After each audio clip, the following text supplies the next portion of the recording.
Now, this session was billed in today's programme as a head-to-head, but I can assure you that these two city leaders are gentlemen who prefer to cooperate with each other and who share very much a common perspective and some very similar views on what will work. And I'm sure we will hear much about how cities can cooperate to succeed, as well as some of the competition.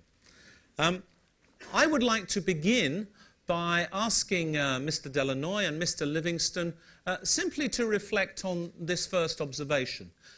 For the past 14 years, in the European Cities Monitor, published by Cushman and Wakefield, Healy and Baker, the two best cities in Europe for business have been London and Paris, consistently every year. My first question is, why is this the case? Why are London and Paris the most attractive cities for business in Europe? Can other cities catch up? And what will enable London and Paris to be the most successful cities for business in Europe for the next 15 years? Monsieur Delannoy, would you begin? Vraiment des villes internationales, des villes cosmopolites qui s'assument comme telles et qui aiment être des villes internationales. Ensuite, je pense que nous avons aussi une préoccupation de service, la qualité de vie, les services en termes d'école, en termes de transport urbain et en termes culturels, en termes de loisirs, sont des éléments qui contribuent à l'attractivité. Enfin, je veux vous dire que maire de Paris depuis seulement 5 ans, Canet, mon aîné, maire de Paris depuis 5 ans, j'essaye de faire en sorte que cette ville aime son temps. C'est-à-dire qu'elle soit capable à la fois de produire du service pour les habitants, mais de produire aussi de l'envie de créer des richesses économiques au service de l'emploi. Mais ça, je suis à votre disposition pour en parler plus longuement à propos d'autres questions. Je ne voulais pas être trop long, mon cher Ken. Je te donne le ballon de rugby. Chacun son tour. Thank you very much, Bertrand. I think Bertrand and I both lead socialist green coalitions and have strikingly similar agendas in terms of regeneration and social inclusion. I think the difference is the legacy we have inherited.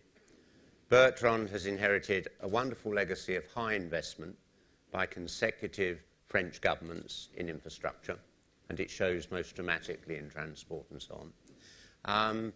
My legacy was one of 30 years of underinvestment in the city by successive governments of all parties. By 2025, 75% of the world's population will be living in cities. And 13 of the 20 largest cities in the world will be coastal cities in Asia. How can the European cities, Paris and London and the other European cities, work in that global context? How can they develop a role for European cities in the future? And what should be their working relationship with the new cities of Shanghai and Mumbai and the other emerging world cities in Asia? Mr. Livingston, would you begin? Well, next month I'm going to Beijing and Shanghai to open mayoral offices there that will be a focus for doing business deals, trying to attract the emerging Chinese firms to come to London. Thank you very much. I would like to come back to a further round of questions with Monsieur Delannoy and Mr. Livingston in a few minutes, and I think we will pick up the theme of climate change and the global environmental challenge, and particularly how can the city leader work with the investment and development industry on those questions. But first, if we may, I'd like to bring in one or two of the other city leaders who are here for them to comment. Dr. Schuster is here. He's the mayor of Stuttgart. Dr. Schuster, would you share some of your thoughts on these questions of European cities, their competitive position, the global environment, the opportunities for European cities? Thank you.